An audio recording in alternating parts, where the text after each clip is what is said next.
Assalamualaikum warahmatullahi wabarakatuh. Selamat pagi pemirsa Trans 7. Khazanah Ensiklopedia Islam Dunia pagi ini kembali hadir ke hadapan Anda untuk berbagi informasi Islami. Semoga menginspirasi dan menjadi motivasi aktivitas Anda hari ini.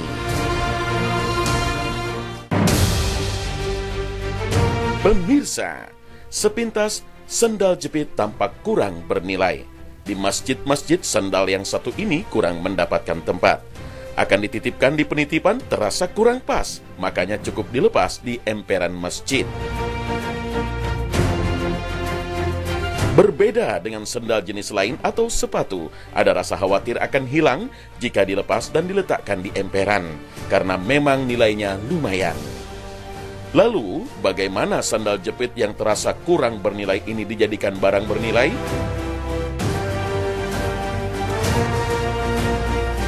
Di Jawa Tengah, ada sepasang mempelai menikah dengan mahar sepasang sendal jepit. Setelah akad nikah tanpa sungkan, bahkan ada rasa bangga, kedua mempelai memamerkan mahar sandal jepit ini kepada tamu dan hadirin. Kasus ini menjadi viral dan mendapat banyak perhatian publik. Memang sempat ada yang curiga, sepertinya pasangan ini bermain-main dan mencederai institusi pernikahan. Bagaimana pernikahan yang sakral dicederai dengan cara seperti ini? Sebenarnya, mahar sandal jepit tidak ada masalah.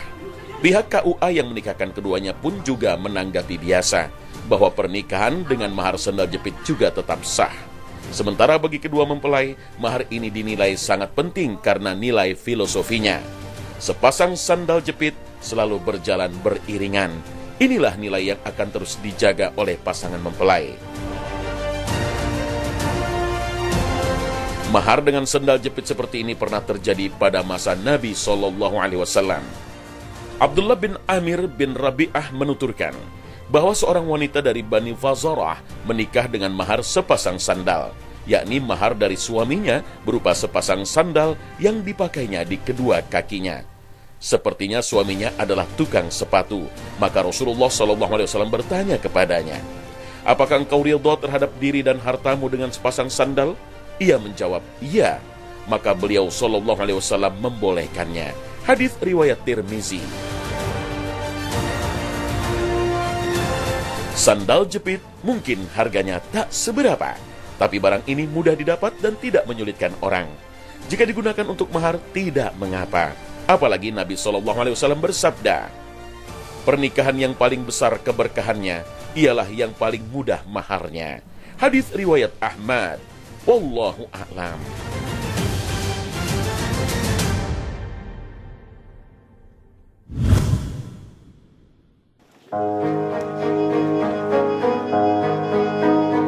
Pemirsa Khazanah, ada suasana berbeda sholat Jumat di masjid ini. Usai sholat Jumat di Masjid Darussalam, Kota Wisata Cibubur, jamaah tak langsung bubar melanjutkan kesibukan masing-masing. Ada tradisi berbagi kebahagiaan di sini. Di halaman masjid telah tersedia ribuan makanan gratis bagi jamaah usai melakukan sholat Jumat. Meski harus rela mengantri menunggu giliran, sekilas tampak senyum cerah dari wajah jamaah. Ya, mereka bisa mendapatkan nasi kotak, sop, ataupun bakso yang telah terhidang. Program berbagi makanan ini memang sengaja digelar rutin setiap Jumat. Dananya murni dari infak jamaah Masjid Darussalam Kota Wisata ini. Dahulu, awalnya program ini hanya untuk orang-orang yang tidak mampu di sekitar wilayah masjid. Namun seiring waktu semakin terus berkembang hingga mampu menyediakan makanan bagi seluruh jamaah sholat Jumat. Jamaah pun bebas menyantap semua makanan yang tersedia. Memang nih kebiasaan para jamaah untuk saling berbagi. Biasanya para berbagi untuk para kaum duafa. Nah, biasanya nanti teman-teman nih yang para jamaah yang sudah mengambil nasi boxnya, biasanya nanti kasih untuk para satpam atau para duafa di sekitarnya, atau bukan ya buat mereka sendiri. Tapi juga ada yang berinfak. Awalnya memang dari para jamaah sendiri. Para jamaah tuh sering ada setiap pada Jumat itu ya, ada yang bawa nasi box ya untuk para teman-teman di sini, jamaah di sini, air mineral segala macam itu udah kebiasaan. Tapi partai kecil. Tapi lama tuh banyak akhirnya mereka dititipkan di organ oleh masjid biar tidak berantakan, biar tertib gitu ya. Program ini memang bertujuan mengajak masyarakat untuk berbagi di hari yang penuh rahmat keberkahan, karena hari Jumat merupakan momen hari yang sangat baik untuk mengeluarkan sedekah. Abu Hurairah radhiyallahu anhu meriwayatkan bahwa Rasulullah SAW bersabda, sebaik-baik hari di mana matahari terbit di saat itu adalah hari Jumat. Pada hari ini Adam diciptakan, hari ketika ia dimasukkan ke dalam surga, dan hari ketika ia dikeluarkan dari surga. Dan hari kiamat tidak akan terjadi kecuali pada hari Jumat. Hadis riwayat Muslim. Ibnu Qayyim rahimahullah dalam kitab Zadul Ma'ad menjelaskan, sesungguhnya sedekah pada hari Jumat itu memiliki kelebihan dari hari-hari lainnya. Sedekah pada hari itu dibanding hari-hari lainnya dalam sepekan, seperti keutamaan sedekah pada bulan Ramadan dibanding seluruh bulan lainnya. Lebih lanjut, Ibnu Qayyim mengatakan, aku menyaksikan Syekhul Islam Ibnu Taimiyah, semoga Allah menyucikan ruhnya, jika berangkat menunaikan sholat Jumat membawa apa yang terdapat di rumahnya, baik itu roti atau lainnya, untuk ia sedekahkan selama dalam perjalanan secara sembunyi-sembunyi.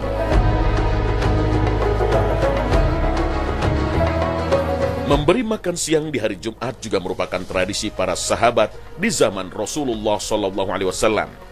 Dari Abu Hazim radhiyallahu anhu menuturkan, kami sangat gembira bila tiba hari Jumat. Saya Abu Hazim bertanya kepada Sahal, mengapa demikian? Jawabnya, ada seorang nenek tua yang pergi ke Buda'ah, sebuah kebun di Madinah, untuk mengambil ubi dan memasaknya di sebuah periuk dan juga membuat adonan dari biji gandum. Apabila kami selesai sholat Jumat, kami pergi dan mengucapkan salam padanya, lalu dia akan menyuguhkan makanan tersebut untuk kami. Itulah sebabnya kami sangat gembira. Tidaklah kami tidur siang dan makan siang, kecuali setelah Jumat. Hadis riwayat Bukhari dan Muslim. Jadi sedekah makan siang gratis bagi jamaah sholat Jumat yang di dalamnya ada orang-orang miskin dan membutuhkan, menjadi amal kebaikan yang sangat Allah cintai. Kegiatan sosial ini akan semakin berkah karena bisa mempererat tali ukhuwah dan membahagiakan orang-orang susah. Allah Subhanahu wa Ta'ala berfirman, dan mereka memberikan makanan yang disukainya kepada orang miskin, anak yatim dan orang yang ditawan. Sesungguhnya kami memberi makanan kepadamu hanyalah untuk mengharapkan keridhaan Allah. Kami tidak menghendaki balasan dari kamu dan tidak pula ucapan terima kasih. Al-Quran Surah Al-Insan ayat 8 hingga 9. Berbagi makanan gratis ini jamaah sambut dengan antusias. Selain dapat menikmati fasilitas santap makan dan minum gratis, program ini juga bisa mengakrabkan diri antar jamaah. Membaur bersama guna memperkuat tali ukhuwah Islamiyah. Semakin mendekatkan kita untuk jamaah-jamaah lain di Masjid Darussalam. Semoga kedepannya acara ini untuk mendekatkan kita semua bisa berlanjut. Mengajarkan tentang bagaimana derma. Jadi umat Islam sebaiknya banyak derma, karena derma itu sangat bagus sekali. Dan derma itu bukan juga untuk orang lain, untuk yang memberi itu derma juga. Sebagian besar sifat al-abrar atau orang-orang baik adalah mereka yang baik hatinya, memiliki akhlak mulia, sehingga menjadi baik pula anggota tubuh mereka dan dipakai untuk berbuat kebaikan. Rasulullah SAW pun menegaskan bahwa di antara sifat ashabul maimanah atau orang yang akan masuk surga adalah gemar memberi makan kepada orang tak mampu. Dari Abdullah bin Salam radhiyallahu anhu berkata, Rasulullah SAW bersabda, wahai manusia, tebarkan salam, berilah makan, solatlah saat manusia tidur, maka kalian akan masuk surga dengan kesejahteraan. Hadis riwayat At-Tirmizi. Mudah-mudahan sedekah makan siang gratis seperti ini semakin berkembang dan menjadi inspirasi bagi masjid-masjid lainnya. Menjadi ladang kebaikan yang sangat dicintai Allah, serta ajang mempererat tali ukhuwah sesama muslimin. Amin ya rabbal alamin.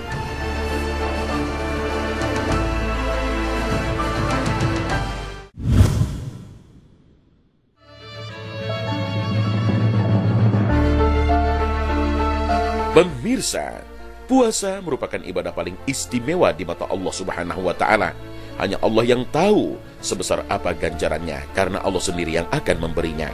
Allah Subhanahu wa Ta'ala mewajibkannya pada bulan Ramadan dan menganjurkannya di hari-hari tertentu, tapi juga melarang berpuasa di hari-hari tertentu seperti hari Jumat.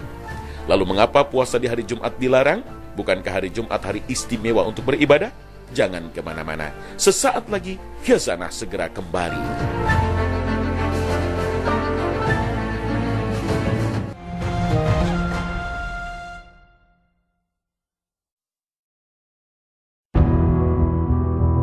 Pemirsa Khazanah, puasa merupakan ibadah yang sangat istimewa, dapat memperbaiki jiwa, meninggikan derajat, memotivasi untuk mendapatkan hal-hal yang terpuji dan menjauhkan diri dari hal-hal yang merusak, memperkuat kemauan, meluruskan kehendak, memperbaiki fisik, menyembuhkan penyakit, serta mendekatkan seorang hamba kepada Allah Subhanahu wa Ta'ala. Dengan puasa, berbagai macam dosa dan kesalahan akan diampuni. Berbagai kebaikan akan semakin bertambah dan kedudukan pun akan semakin tinggi. Pahalanya bahkan tak terkira, yang hanya Allah Subhanahu wa Ta'ala yang tahu, karena Allah Subhanahu wa Ta'ala sendiri yang memberikan pahalanya. Di surga, bahkan Allah Subhanahu wa Ta'ala menyediakan pintu khusus bernama Ar-Rayyan bagi orang-orang yang senang mengamalkan ibadah ini. Pelaksanaan waktu ibadah yang satu ini sudah diatur dengan jelas dalam syariat agama. Kewajiban puasa Ramadan disunahkan pada waktu-waktu tertentu pula, seperti puasa Senin Kamis, puasa tanggal 9, 10, dan 11 di bulan Muharram, puasa Syawal, puasa Arafah, puasa Ayyamul Bail, yaitu tanggal 13 hingga 15 setiap bulan Qamariyah, dan puasa sunnah lainnya. Tidak semua waktu bisa dilakukan, akan tetapi ada waktu-waktu yang dilarang melakukannya. Lalu kapan waktu-waktu yang dilarang berpuasa? Berpuasa yang khusus dilakukan pada hari Jumat, berdasarkan hadis Nabi Sallallahu Alaihi Wasallam.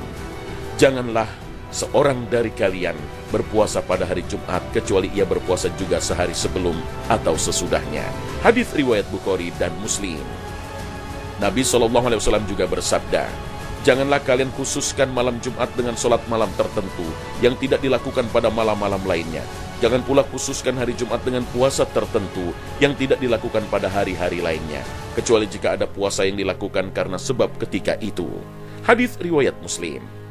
Dalam hadis lain, Juwairiyah binti Al-Harith menceritakan, Nabi SAW pernah menemuinya pada hari Jumat dan dia dalam keadaan berpuasa. Nabi bertanya padanya, apakah engkau berpuasa kemarin?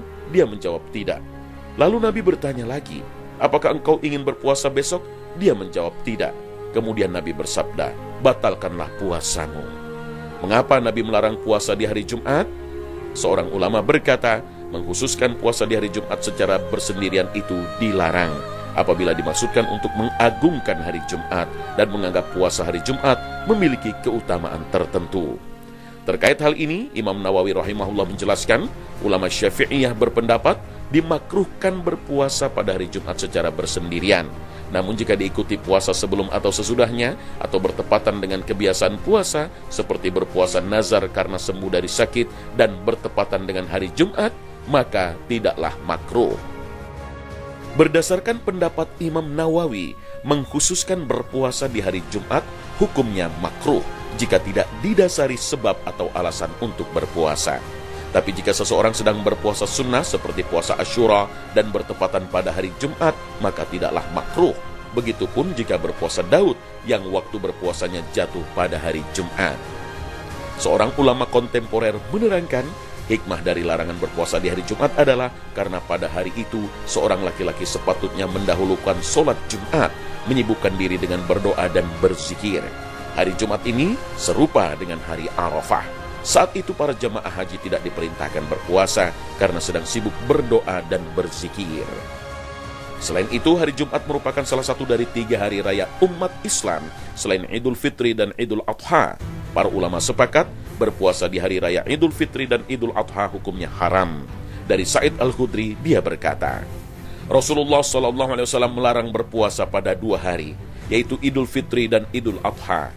Hadis riwayat Muslim.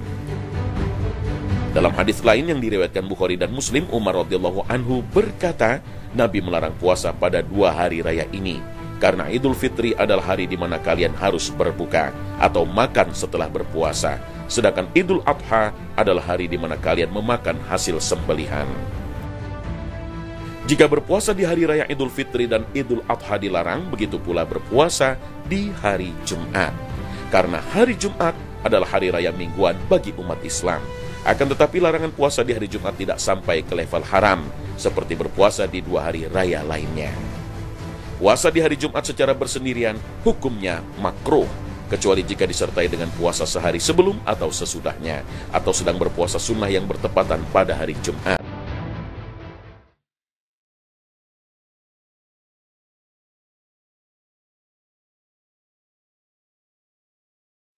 Lalu bagaimana dengan berpuasa di hari Sabtu? Selain larangan berpuasa di hari Jumat, waktu lain yang diharamkan berpuasa adalah hari Sabtu. Hal ini berdasarkan sabda Nabi SAW.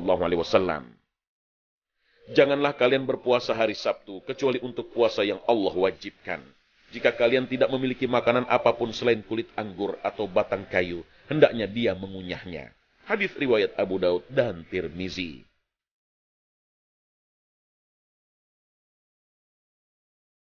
Hadis ini menegaskan tidak boleh berpuasa di hari Sabtu selain puasa wajib. Bahkan Rasulullah memerintahkan untuk mengunyah kulit anggur atau batang kayu jika tidak punya apapun untuk dimakan pada hari itu. Hal ini dimaksudkan agar tidak berpuasa di hari Sabtu. Berdasarkan hadis ini, jumhur atau mayoritas ulama menjelaskan, mengkhususkan berpuasa di hari Sabtu hukumnya makruh, kecuali ada sebab yang mengharuskan berpuasa pada hari itu, seperti sedang mengqadha atau mengganti puasa Ramadan, berpuasa sunnah Asyura, puasa Daud, dan sebagainya. Akan tetapi status hadis larangan puasa Sabtu ini masih diperselisihkan para ulama. Sebagian menilai hadis ini dhaif atau lemah, sehingga tidak bisa diamalkan. Artinya, puasa di hari Sabtu boleh. Sebagian ulama lain menilai hadis larangan berpuasa di hari Sabtu statusnya jayyid, artinya bisa sahih, bisa hasan. Tetapi mereka menegaskan larangan berpuasa di hari Sabtu berlaku apabila dilakukan secara khusus, tanpa sebab, serta beranggapan ada keistimewaan tertentu pada hari Sabtu. Jika puasa hari Sabtu itu diiringi dengan berpuasa sehari sebelum atau sesudahnya, maka boleh. Berdasarkan hadis dari Abu Hurairah bahwa Nabi melarang berpuasa di hari Jumat kecuali disertai puasa sehari sebelum atau sesudahnya. Dan hari setelah Jumat adalah Sabtu. Dalam hadis lain juga disebutkan, Nabi berpuasa pada hari Sabtu dan Ahad, seperti yang dituturkan Ummu Salamah. Nabi SAW banyak berpuasa pada hari Sabtu dan Ahad. Beliau berkata, kedua hari tersebut adalah hari raya orang musyrik, sehingga aku pun senang menyelisihi mereka. Hadis riwayat Ibnu Huzaimah dalam sahihnya. Dalam hadis ini, Nabi berpuasa di hari Sabtu dan Ahad dalam rangka menyelisihi kaum musyrik. Kedua hari itu adalah hari raya mereka, dan hari raya identik dengan perayaan dan makan-makan. Oleh karenanya, Nabi berpuasa agar berbeda dengan mereka. Tapi apabila seseorang berpuasa karena menganggap hari Sabtu adalah hari yang agung dan istimewa, dan menghususkan untuk berpuasa pada hari itu, maka inilah yang dihukumi makruh. Selain hari Jumat dan Sabtu, ada waktu-waktu lain yang dilarang berpuasa. Pertama, berpuasa pada hari Tasyrik, yaitu 3 hari setelah Idul Adha, tanggal 11 hingga 13 Zulhijjah. Karena Nabi SAW bersabda, hari-hari Tasyrik adalah hari makan dan minum. Selain itu, ada waktu lain yang dilarang berpuasa yang disebut dengan hari Syak, atau hari yang meragukan, yaitu tanggal 30 Sya'ban, menjelang Ramadan. Disebut hari Syak karena diragukan apakah masih Sya'ban atau sudah masuk Ramadan. Sedangkan Nabi SAW pernah bersabda, janganlah kalian mendahului bulan Ramadan dengan berpuasa sehari atau 2 hari sebelumnya, kecuali bila seseorang memang terbiasa melakukan puasa sunnah, maka silahkan melakukannya. Hadis riwayat Bukhari dan Muslim. Sahabat Ammar bin Yasir juga pernah berkata, siapa yang berpuasa pada hari Syak, maka dia telah bermaksiat kepada Abul Qasim, Nabi Muhammad SAW. Hadis riwayat Tirmizi. Ibnu Hajar dalam kitab Fathul Bari mengatakan, hadis ini dijadikan dalil haramnya puasa pada hari Syak, karena sahabat Ammar tidak mungkin berkata demikian dari pendapat pribadinya, sehingga hadis ini dihukumi sebagaimana hadis marfu' atau seperti sabda Nabi SAW. Inilah pendapat yang dipegang mayoritas ulama dalam mazhab Syafi'i. Dalam kitab Mughni Al-Muhtaj, Al-Khatib Asy-Syarbini dari kalangan mazhab Syafi'i berkata, tidak halal alias haram dan tidak sah berpuasa sunnah pada hari Syak. Wallahu a'lam.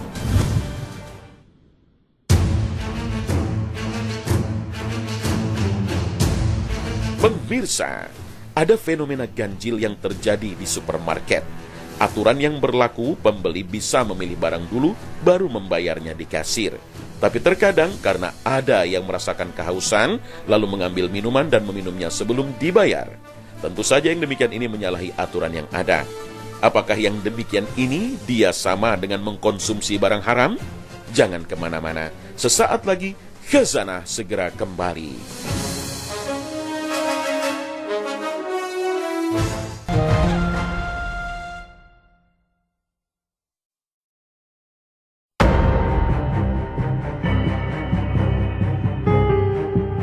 Pemirsa Khazanah, banyak metode transaksi jual beli makanan atau minuman yang terjadi di masyarakat. Seperti halnya di toko atau pedagang kaki lima, transaksi diawali dengan kesepakatan tawar-menawar antara penjual dan pembeli, sehingga pembeli bisa menikmati makanan dan minumannya setelah selesai melakukan pembayaran. Berbeda halnya dengan transaksi jual beli di swalayan atau minimarket. Pembeli melakukan pelayanan secara mandiri, bebas mengambil barang yang hendak dibeli tanpa adanya transaksi tawar-menawar. Tak jarang pelayanan mandiri ini membuat para customer bebas berperilaku sesukanya terhadap makanan atau minuman yang ada di supermarket ataupun minimarket tersebut. Lalu bagaimana dengan kebiasaan masyarakat yang sering berbelanja di swalayan atau minimarket ketika merasa lapar? Apakah mereka akan makan terlebih dahulu kemudian baru membayarnya? Beli dulu, bayar dulu, baru dikonsumsi. Kalau misalnya belum dibayar dikonsumsi itu, jadi terkesannya kita kayak ngutang dulu terus baru dibayar. Makan dulu, udah lapar banget. Bayar dulu, sebenarnya sih boleh ya. Boleh apa mau minum dulu apa ini baru bayar, tapi saya enggak. Saya nunggu antrian, kalau udah selesai bayar baru saya makan. Sebagian masyarakat merasa khawatir jika makan makanan atau minuman yang belum dibayar saat berbelanja di swalayan. Alasannya, barang yang belum dibayar belum resmi menjadi haknya. Namun, tak jarang pula ada pelanggan yang merasa haus ketika berbelanja di swalayan. Kemudian mereka meminum minuman terlebih dahulu. Hal ini terlihat seperti tidak mengikuti adab, karena dianggap belum adanya akad jual beli antara customer dengan penjual. Lalu, bagaimana dengan pendapat pemilik minimarket jika ada customer yang seperti ini?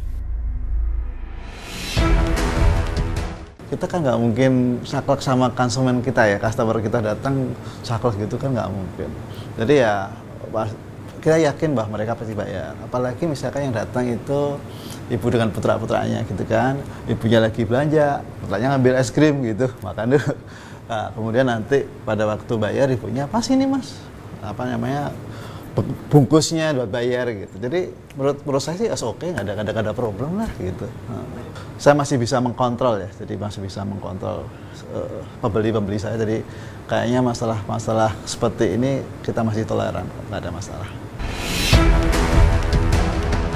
Makan atau minum di swalayan sebelum membayarnya memang seperti melanggar adab, namun masih ditolerir selama konsumen bertanggung jawab membayar makanan yang dimakan tersebut setelahnya. Islam mengatur banyak permasalahan jual beli. Lalu bagaimana syariat Islam mengatur masalah makan atau minum di swalayan sebelum membayar? Kalau menurut mazhab Syafi'i itu nggak boleh. Tapi kalau Hanafi boleh. Karena yang penting sudah menunjukkan jual beli seperti tadi belum dibayar. Tapi karena menurut adat kebiasaan seperti itu boleh dimakan dulu baru. Dan semua begitu rumah makan. Terutama warung Padang tadi saya bilang semua begitu. Karena kaidah fikih mengatakan al-adatu muhakkamah. Adat kebiasaan dapat dipertimbangkan sebagai hukum. Sejatinya dalam masalah jual beli harus atas dasar suka sama suka dan juga kerelaan antara pembeli dan penjual, sebagaimana Allah berfirman, "Hai orang-orang yang beriman, janganlah kamu saling memakan harta sesamamu dengan jalan yang batil, kecuali dengan jalan perniagaan yang berlaku dengan suka sama suka di antara kamu. Dan janganlah kamu membunuh dirimu, sesungguhnya Allah adalah Maha Penyayang kepadamu." Al-Quran Surah An-Nisa ayat 29. Dalam kasus makan makanan yang belum dibayar di swalayan, para ulama mengatur kebijakan ini. Mazhab Syafi'i tidak membolehkan makan makanan yang belum dibayar, karena dalam ketentuannya minimal harus ada akad yang diucapkan, saya jual atau saya beli. Makanan yang sudah dimakan namun belum dibayar diibaratkan sama seperti berhutang, namun hutang yang langsung dibayar.